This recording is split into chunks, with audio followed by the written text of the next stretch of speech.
네, 우원식 국회의장의 입장 발표가 있었습니다. 오늘 오전에 한덕수 국무총리와 한동훈 대표의 공동 담화문 발표 이후에 우원식 국회의장이 이에 대한 입장을 밝혔습니다. 근데 참 저희가 교수님하고 조금 전에 얘기했던 그 내용을 1번으로 말씀을 하셨어요. 헌법 제1조 2항. 모든 권한은 국민으로부터 나온다. 이걸 근거로 됐습니다. 네, 좀 설명을 해주세요. 예, 그게 헌법 다른 조항도 아니고 1조 2항 아닙니까? 대한민국의 주권은 국민에게 있고 모든 권력은 국민으로부터 나온다. 그러니까 그 권력 안에 대통령의 권력도 있는 거예요. 그러니까 주권자인 국민들이 원래 가지고 있던 권력인데 그걸 선거를 통해서 대통령에게 위임해 준 거예요. 근데 대통령에게 위임할 때 다시 이 권력을 재위임할 수 있다고 위임해 준 게 아니라고요. 그러니까 대통령은 그 권력을 행사하든가 행사하기 싫으면 하야하면 돼요. 두 방법밖에 없습니다. 그런데 그거를 뭐 국민의 선거로 뽑히지도 않은 국무총리나 특히 국무총리는 지금 내란죄 수사 대상이에요. 그리고 당대표나 국민에 의해서 뽑히지도 않았죠. 그런 분들한테 재위임해 줄 수가 없습니다. 그거는 헌법에 너무나도 기본이 되고 분명한 그러한 국민주권주의 원리이기 때문에 제가 뭐 예언을 한 게 아니에요. 국회의장님의 담화를, 그죠? 네. 그거는 헌법을 조금이라도 공부한 사람은, 헌법학자들은 물론이고 헌법을 공부하는 로스쿨 학생들도 다 알 수 있는 기본적인 상황이에요. 그러니까 지금 이 상황은요, 그러한 헌법의 기본 중에 기본이 되는 상황도 저버리고 마음대로, 자기들 마음대로 뭐 권력을 사유화하고 나눠갖고 그러겠다는 그러한 시도라고밖에 볼 수 없습니다. 아니, 헌법 연구자로서 평생을 헌법을 연구한 사람으로서 저는 정말 화나요. 헌법을 이렇게 무시할 수 있어요? 그리고 국민을 이렇게 무시할 수 있어요? 누가 한동훈 대표에게 국정 운영의 권한을 위임해 줬어요? 누가요? 어느 국민이요? 누가 한덕수 총리에게 국정 운영을 책임질 수 있는 권한을 줬어요? 물론 방법은 있어요. 탄핵 소추돼서 권한 행사가 정지되면 1순위 권한 대행자가 헌법에 의해서 국무총리입니다. 그러면 권한 대행은 할 수 있지만 그거는 비상적인 상황이잖아요. 그리고 이 상황에서는 지금 한덕수 총리는 권한 대행자가 될 수 없어요. 왜냐하면 계엄이 선포되기 직전에 국무회의에 참석했기 때문에 내란죄 지금 수사 대상이라고요. 그러면 헌법 71조에 의해서 권한 대행과 관련해서는 국무총리, 그 다음은 법률이 정한 국무위원회 순서로 그 권한을 대행한다라고 돼 있어요. 이때 법률이 정한 국무위원회에서 법률은 정부조직법입니다. 그럼 국무위원들 중에 누가 1순위냐?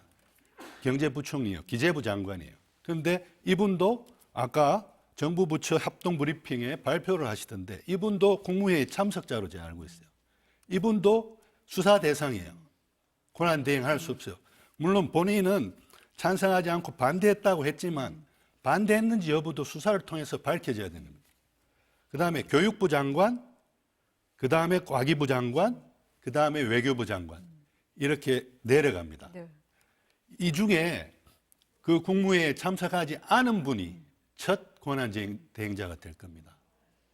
일단 그 비상계엄이 선포되기 직전에 열렸던 국무회의, 네. 그 심의에 참석했던 사람들은 일단 내란죄의 수사 대상이 될 수 있다. 이렇게 보시는 될 수 거네요. 있기 때문에 네. 권한 대행자가 될 수 없습니다. 그러니까 탄핵 소추가 국회를 통과하더라도 그럼 권한 대행자가 나타나야 되는데 거기 국무회의에 참석했던 국무총리 안 됩니다. 그다음에 기재부 장관 안 됩니다. 그런 식으로 법률이 정부조직법이 정한 국무위원회 순으로 내려갈 때 그 회의에 참석 안 했던 국무위원 중에 선순위자가 권한 대행자가 될 수 있는 자격이 법적으로 부여되는 것입니다. 지금 우원식 국회의장이 얘기를 할 때 그 담화를 발표한 후에 한덕수 총리가 전화가 왔다. 그래서 국회의 협력을 당부한다라고 하면서 국회와 성실히 상의하면서 일하겠다 이렇게 얘기를 했다는 거예요. 근데 이거에 대해서 그 우원식 의장이 국민이 일임한 바가 없는 권한인데 여당 대표와 총리가 국정 운영을 하는 것이 옳으냐라고 문제 제기를 하면서 이에 따라서 논의를 하는 것조차 옳지 않다라고 얘기를 했다는 거거든요. 그러니까 그 두 사람이 이 국정 운영을 할 권한이 없다. 어떤 법적 근거도 없다. 이렇게 봐야 되는 거잖아요. 네. 법적 근거 없는 두 분이 만나서 어떤 논의를 하더라도 그 논의의 결과는 아무런 법적인 효력이 없는 겁니다. 그게 법입니다. 그게 헌법입니다. 민주당에서는 그럼 이 적절한 비상국정의 대리인이 누구인지 헌법과 법률에 따라 판단해야 된다고 얘기를 했는데 주장을 하고 있는데 그럼 교수님 말씀대로라면 그날 국무회의 심의에 참여하지 않았던 사람들 중에 그 순서에 의해서 권한 대행이 정해져야 하는 거지 대통령이 마음대로 뭐 누구에게 권한을 일임한다 이런 방식은 안 된다 이런 말씀이신 거잖아요. 그런데요. 예. 지금 권한 대행을 논할 그 시점이 아니에요. 아니다. 네. 왜냐하면 지금 권한 대행을 할 필요가 없어요. 왜? 대통령은 지금 아직 대통령직에 있는데요. 아니 법적으로 말씀드리는 거예요, 제가. 법적으로 지금 대통령이 있는데 누가 권한 대행을 한다는 것 자체가 논리적으로 말이 안 되지 않습니까? 한동훈 대표는 대통령이 모든 직무에 관여하지 않는다라고 표현을 했습니다. 그걸 직무대행으로 볼 수가 그건 없는 대통령과 네. 한 대표 사이에 두 분의 그냥 사적인 담화죠. 그게 헌법에 근거가 있나요? 법률에 근거가 있나요? 그 법적 효력이 없는 사인 간의 대화에 불과한 거예요. 한 대표가요, 오늘 아침 그 담화를 발표할 때 이런 얘기를 해요. 윤 대통령이 국민의 명령에 따라 임기를 포함한 국정 운영을 당에 일임하겠다고 했다. 이런 표현을 씁니다. 국민의 명령. 아마도 지금 교수님이 계속 얘기하시는 그 헌법에 나오는 국민을 얘기를 하려고 했던 것 같아요. 법을 아니까 그런 얘기를 했을까요? 도대체 그 국민은 누군가요? 어떤 국민이 대선 후보 윤석열을 대통령으로 뽑으면서 대통령 권한 마음대로 일임할 수 있다. 또 그거를 여당과 국무총리가 일임받아 가지고 이렇게 결정할 수 있다. 누가 그런 그 위임을 해줬나요? 그런 위임은 없었습니다. 그 담화에 질서 있는 퇴진 얘기가 나옵니다. 네. 뭐 어떤 게 있어서 이런 얘기를 하는 걸까요? 근데 그 말을 딱 들었을 때 제가 수년 전에 박근혜 대통령 탄핵에서 이제 탄핵 소추안이 국회를 통과하기 직전의 상황이 이제 기시감이 들면서 스쳐갔어요. 그때도 박근혜 대통령이 국회에서 탄핵 소추안이 가결되기 한 달 전쯤에 대국민 담화를 발표합니다. 그러면서 그때도 굉장히 이제 촛불 시위가 엄청나게 일어났고 대통령 하야라는 국민적인 목소리가 많았고 또 이제 국회가 지금 탄핵 소추안을 발의해 가지고 그걸 가결하기 전이었단 말이죠. 그때 이제 박근혜 대통령이 국민 담화를 통해서 뭐라고 그랬냐면 한 번은 또 개헌하겠다고 그랬어요. 그 헌법 개정을 평상시에는 하라 그래도 안 하던 분이 그러니까 개헌을 헌법 개정을 국면 돌파용의 수단으로 한 거예요. 그거 받아들이지 않죠, 당연히. 그러니까 나중에는 바로 그 말씀을 했어요. 그러니까 임기를 비롯한 질서 있는 퇴진을 약속한다 그러면서 그 퇴진의 절차와 방법에 대해서는 국회에 일임한다 했다. 그때의 상황이 지금 제가 기억이 나요. 그런데 그때는 우리 대한민국 국민들이 그 혼란의 시대를 어떤 식으로 해결했느냐. 그때 한나라당이죠. 여당 국회의원들을 압박을 해가지고 그 여당 국회의원들 중에도 이탈표가 많이 나와서 그 박근혜 대통령에 대한 탄핵안이 제적의원 3분의 1을 넘겨서 그때도 한나라당 의원들이 어제처럼 뭐 그 본회의장을 이석해 버리면서 투표에 참여 안 하든가 그러면 한나라당 의원 수만 하더라도 3분의 2를 넘길 수가 없어요. 그분들이 회의장 밖으로 나가버리면. 그런 상황이었지만 한나라당 의원들 중에도 탄핵 가결에 찬성표를 많이 던졌다고요. 그래서 탄핵 소추가 됐고 헌법재판소가 91일 동안 심리해가지고 파면 결정을 내리는 겁니다.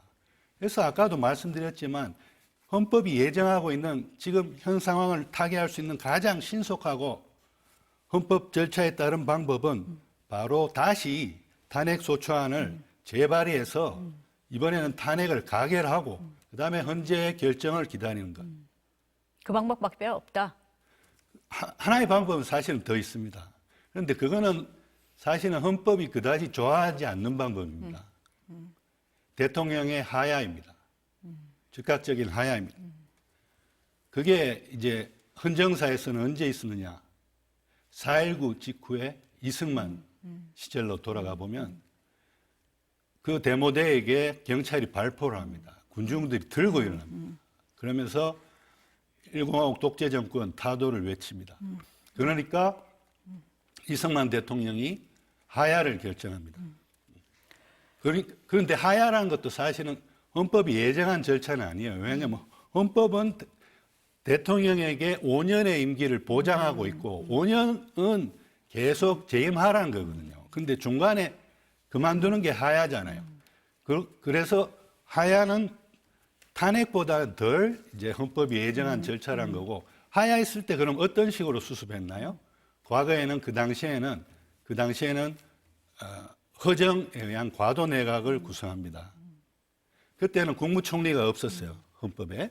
그래서 법률이 정하는 국무위원의 순서로 권한 대행자를 정했는데 그때는 또 정부조직법에서 1순위 권한 대행자 승계자로 외교부 장관을 규정하고 있었어요. 그래서 당시 허정 외교부 장관이 대통령 권한 대행자가 돼서 허정 내각을 이끌고 20하고 헌법으로 개헌할 때까지. 그래서 개헌에 의한 이제 그 국회의원 선거가 있을 때까지 과도 내각을 이제 구성을 해서 이제 국정 운영을 임시적으로 담당한 겁니다.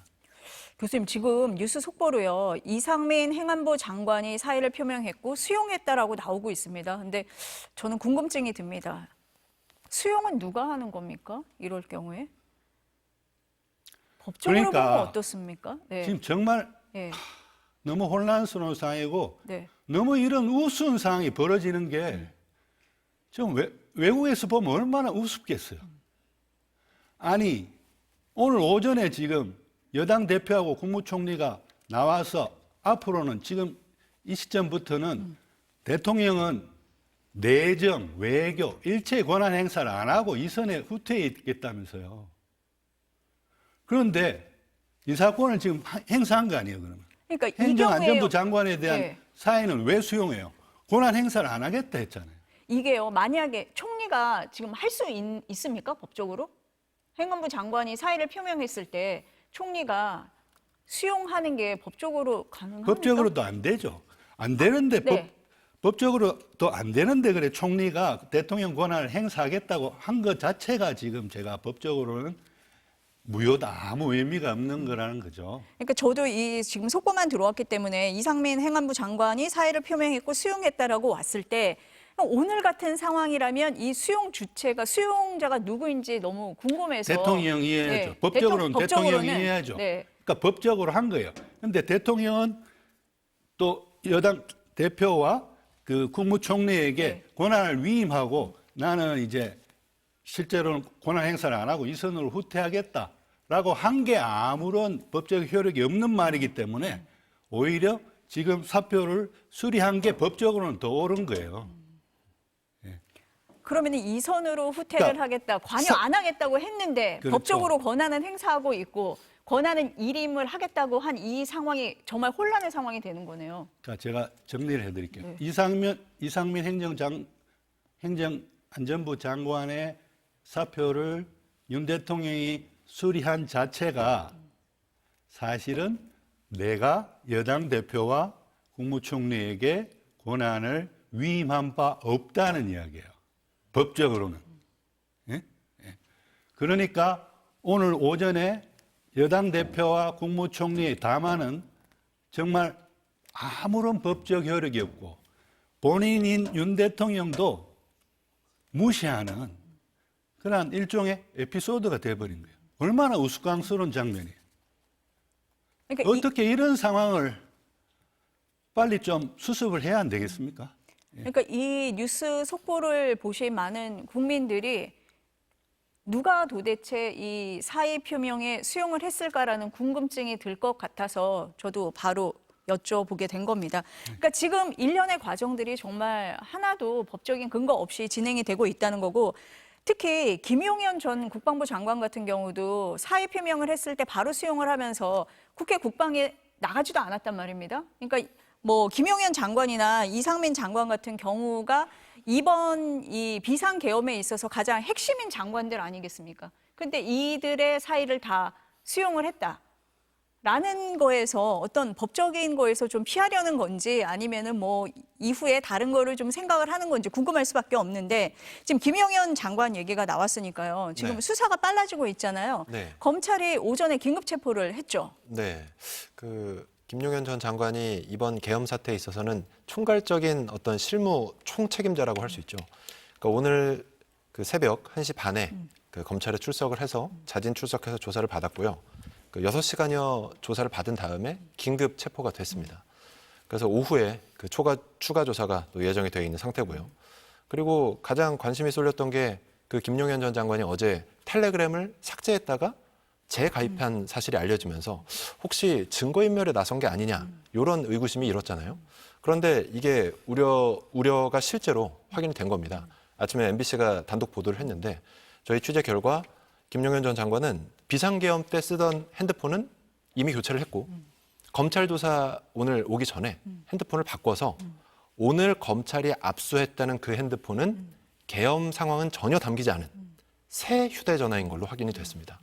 이렇게 되면 계엄 상황의 어떤 그런 걸 알아보기 위해서 조사를 한 건데 현실적으로는 그런 그 증거 확보가 어려워진 상태고, 네, 그런 상황입니다. 아니, 그렇다면 이 휴대전화라든지 이런 증거가 굉장히 중요했을 텐데요. 비상계엄 직후에 바로 강제 수사에 나서야 하는 거 아니냐라는 생각이 드는데, 며칠 동안 뭐 그런 게 없다가 스스로 자진 출석을 한 거잖아요. 그리고 앞서서도 얘기가 잠깐 나왔는데 김용현 장관이 지금 수사를 검찰도 하고 있고 경찰도 하고 있고 공수처도 하고 있는데 검찰로 자진 출석을 네. 한 그런 상황 아닙니까? 네, 이게 사실 국민 여러분도 네. 헷갈리실 수 네. 있는데 지금 양쪽에서 각각 전담 수사팀이 발족을 했죠. 그러니까 지금 말씀드렸던 김용현 전 장관이 조사를 받았던 곳은 검찰특별수사본부고요. 그리고 경찰 국가수사본부는 전담 수사팀이 따로 있습니다.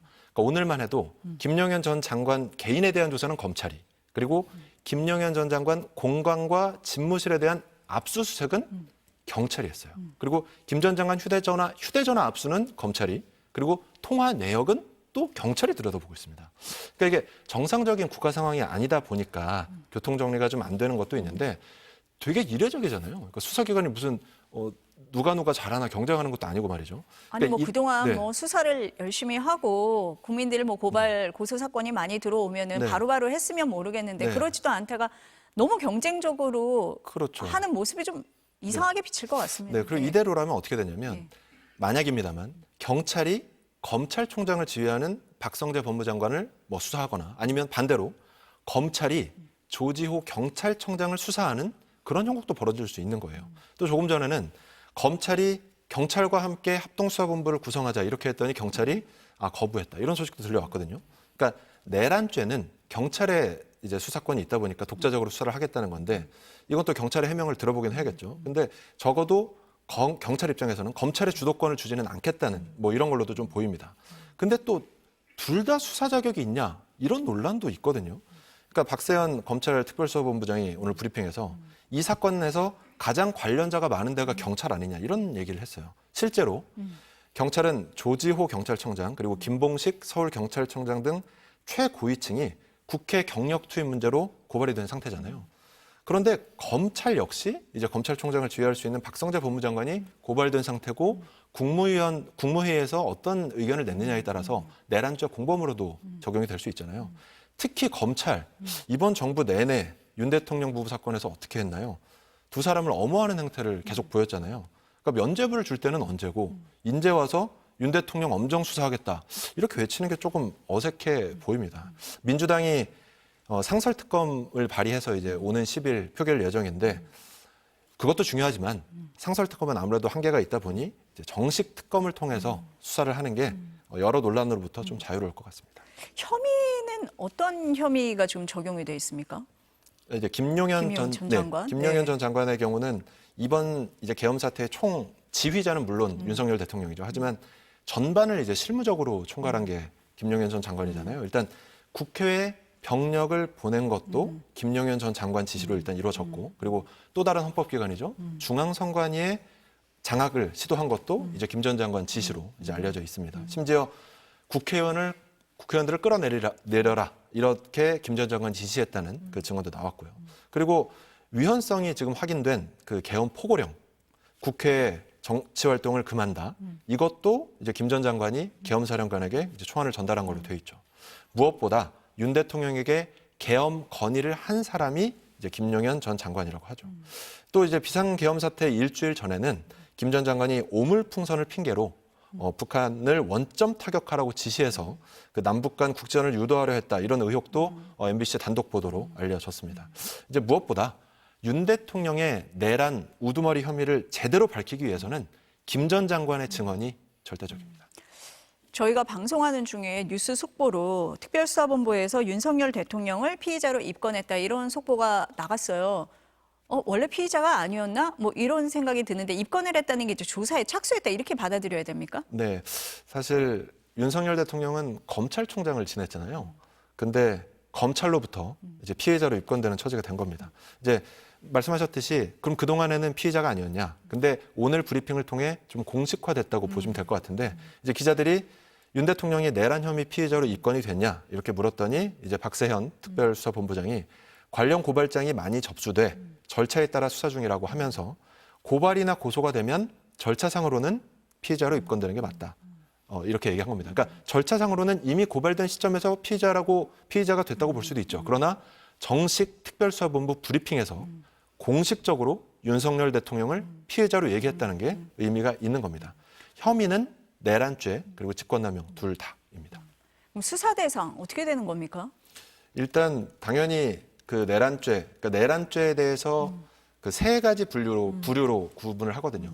그러니까 우두머리, 그러니까 내란을 어쨌든 총 지휘한, 그러니까 우두머리가 있고, 그 다음에는 뭐 모의를 한, 이제 뭐 중간 지휘자라고 볼 수 있는 그 층위가 있고, 그 다음에 실제 실행 행위를 한, 뭐 행동을 따라했든, 뭐 단순 가담자라고 할 수 있든 그렇게 세 부류로 나누는데, 뭐 우두머리는 말씀드렸듯이 당연히 윤석열 대통령이고, 그리고 김용현 전 장관을 비롯해서 국무위원들은 그 모의를 한 이제 중간 지휘자 이제 급이 될 수 있습니다. 근데 김 전 장관에 대한 뭐 혐의는 말씀드렸지만 다른 국무위원들은 어떻게 되느냐? 그것도 사실 논란이 될 수 있거든요. 그러니까 지금 계엄 선포 전에 국무회의 심의는 아니죠. 국무회의를 거치게 돼 있기 때문에 국무회의에 참석한 국무위원들이 있습니다. 그 사람들이 어떤 의견을 냈느냐? 적극적으로 반대했느냐? 아니면 적극적으로 동의했느냐? 적극적으로 동의했다면 내란죄의 공모 혐의로 적용할 수 있다는 게 그 전문가들의 견해거든요. 그래서 사실 아까 교수님께도 말씀하셨지만 한덕수 국무총리는 국무회의에 당연히 참석을 했겠죠.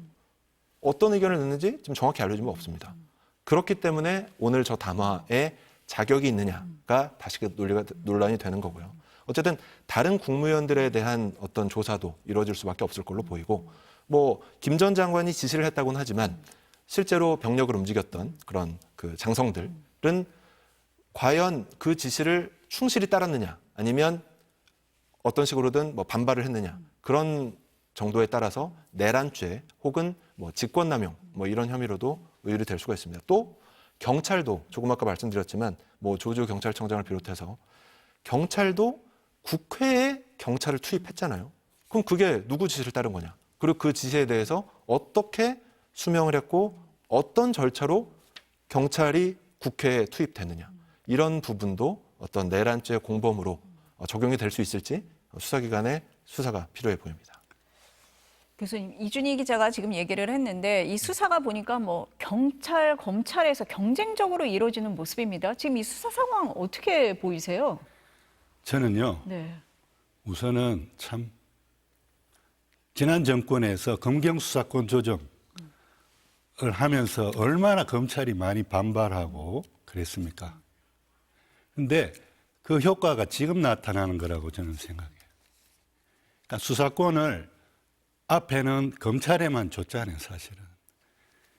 경찰도 수사는 할 수 있지만 검찰이 수사 지휘권을 가졌기 때문에 사실은 수사권은 검찰에게만 준 거예요. 그럼 검경수사권 조정이 안 됐다면 이런 사건에서 무조건 경찰은 수사를 하려고 그러면 뺏어오겠죠, 검찰이. 자신들이 하겠다고. 근데 지금은 검경수사권 조정이 돼서 특히 내란죄는 검사의 직접 수사 범위 밖이에요. 그 말은 맞아요. 그러니까 직접 수사권은 법에 의하면 내란죄는 경찰만이 할 수 있는 거라고요. 근데 검찰이 어떻게 이걸 직접 수사하겠다고 검찰총장이 얼마 전에 발표를 했느냐. 직권남용죄로는 검찰이 수사를 할 수 있거든요. 직권남용죄는 검사의 수사권 아니에요. 직권남용죄, 그러니까 이제 그 계엄군 투입을 해가지고 계엄군들에게 의무 없는 일을 하게 했잖아요. 국회 난입과 뭐 정치인들 체포 이런 걸 지시했다면, 그러니까 직권남용죄를 수사하면서 직권남용죄를 수사하다가 알게 된 다른 범죄 혐의에 대해서는 또 수사할 수 있는 거예요, 검사도. 그렇기 때문에 직권남용죄를 통해서 이제 내란죄도 수사할 수 있다 그러면서 지금 내란죄도 수사하는 겁니다, 검사가. 과거 같으면 지금 검사만 수사할 수 있어요. 그럼 그 검사의 수사를 믿을 수 있겠어요? 국민들이? 그런데 지금은 검경수사권 조정을 한 후기 때문에 경찰이 수사하고 검사가 수사하는 거예요. 그러니까 서로 경쟁적으로 수사하는 거예요. 그야말로 기관의 명운을 걸고 철저하게 하려 하는 거예요. 이쪽에서 이제 긴급 체포하니까 아이고 우리가 먼저 했어야 되는데 그러고 있을 겁니다. 그러면서 통신자료 압수수색 한다고 영장 청구하고 지금 서로 빨리 신속하게 수사를 하기 위해서 경쟁한 중이에요. 그런데 사실은 저는 가장 공정하고 중립적인 그런 수사는 국회에서 추천한 특검이 하는 거라고 생각해요. 특검의 임명권도 어차피 대통령에게 있는데 그러면서 특검이 그 여기에 부적합하다고 말씀하시는 분들이 있는데 대통령이건 혹은 권한 대행자건 국회가 사실은 추천했지만 사실상 국회가 선출한 거나 다름없는 그런 특검에 대해서 임명권을 주는 건 그냥 형식적인 거예요. 그건 임명권을 줄 수 있어요. 권한 대행자도 줄 수 있다고 저는 생각해요. 지금 아까 국회의장께서 나오셔서 앞으로의 국정 운영은 국회 지금 행정부가 워낙 지금 그렇죠. 붕괴 상태니까 국회 여야 합의로 국정 운영을 하겠다고 하셨잖아요. 그러면 여야 합의의 국정 운영의 첫 단추는 저는 바로 이 내란죄 사건에 대한 특검법을 조속히 통과시키는 것. 그것이 돼야 된다고 생각합니다. 대한변협에서도 어제 발표를 할 때 특검의 경우에 뭐 협조하겠다, 지지하는 입장을 보였잖아요. 네. 그러니까 대한변협은 이제 뭐 특검법에 따라 다를 수 있지만 어쨌든 특검의 추천 권한을 이제 갖고 있는 단체 중 하나죠.